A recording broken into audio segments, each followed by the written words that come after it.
and welcome. Have you been with us before? I have. Okay, how come I didn't see you? Where was I? I don't know. Oh, it was the health fair, right? Okay, I was somewhere else. Okay, Dr. Fugwa, let me put my glasses on because I think I need them. Okay, one of the things that we discussed, and we've touched on it already with Angela a little bit, is how we could best modify and still stay on this Daniel's fast as Pastor has given us his vision for those who have any kind of health issues. Can you help us with that?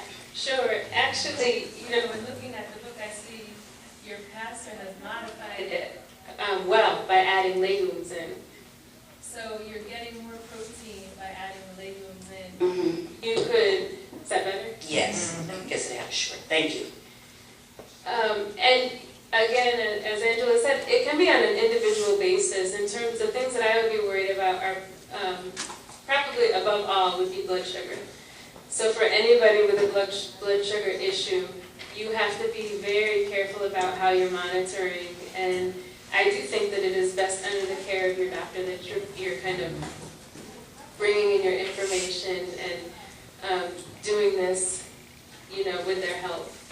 But if you're adding in legumes, which I think is great, then you're getting two things that are really important. You're getting more protein and you're getting more fiber. And although we get a lot of our fiber we want to get from our vegetables and fruits, if we really look at it, you don't get a big blast of fiber in your vegetables. You get a few grams here and there.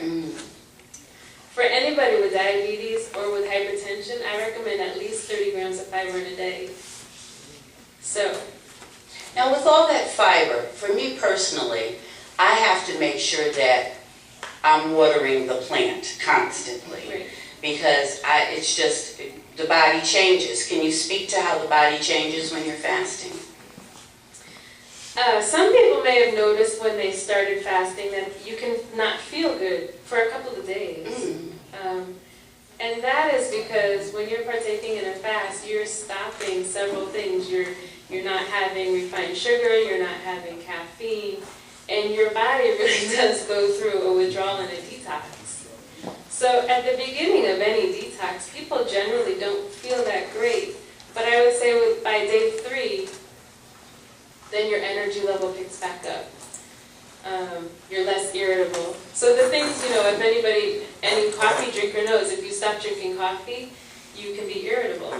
Somebody who eats a lot of sugar, if they stop eating sugar, you get irritable. So you go through that phase, which is a great thing to detox from. And then you should feel great. You feel clearer mentally. You have better energy. But you would say that even with health issues, you can still fast in some form or another. Even with health issues, you can still fast. If you have a serious health issue, I don't suggest doing it without the care of your doctor. And, Angela is pointing out that for a banana will raise her blood sugar. And what I've seen is, while we can give general guidelines for something like blood sugar and diabetes, each of us is an individual and our bodies react a little bit differently. So I may have one patient who does perfectly fine on one dietary plan and another that their blood sugar will be up and down. So for that reason, it's necessary for anybody with diabetes or with hyperglycemia to really make sure that they're following a plan and they're under their doctor's care. Okay. Now, if you're fine, you have no special needs, and you're doing this fast the way we've presented it, do you suggest any type of additional supplements or anything we should do to boost the parts that we're not getting on the fast? If you're eating a wide array of vegetables and fruits, you should be getting the micronutrients that you need. Okay. The main thing that you're getting less of when you're doing this is you're getting less protein. And you are getting maybe a little bit less fiber.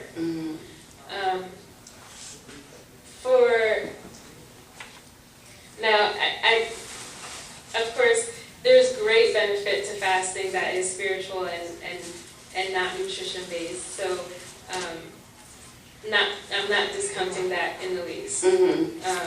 But if you're wondering about specifically the nutrition piece, we all need about, I would say, between 50 to 70 grams of protein a day. So, contrary to popular belief, vegetables do have protein. They just have very small amounts of protein. So to get up to that level, you're just going to have to be eating more. And quite honestly, if your main food is vegetables, you need to eat more. You need to eat more regularly. So the protein and the fiber within the vegetables, and I'm really a proponent of way more vegetables than the fruit. I would say if there was going to be a modification for people with diabetes who are doing this, I would stay away from the fruit.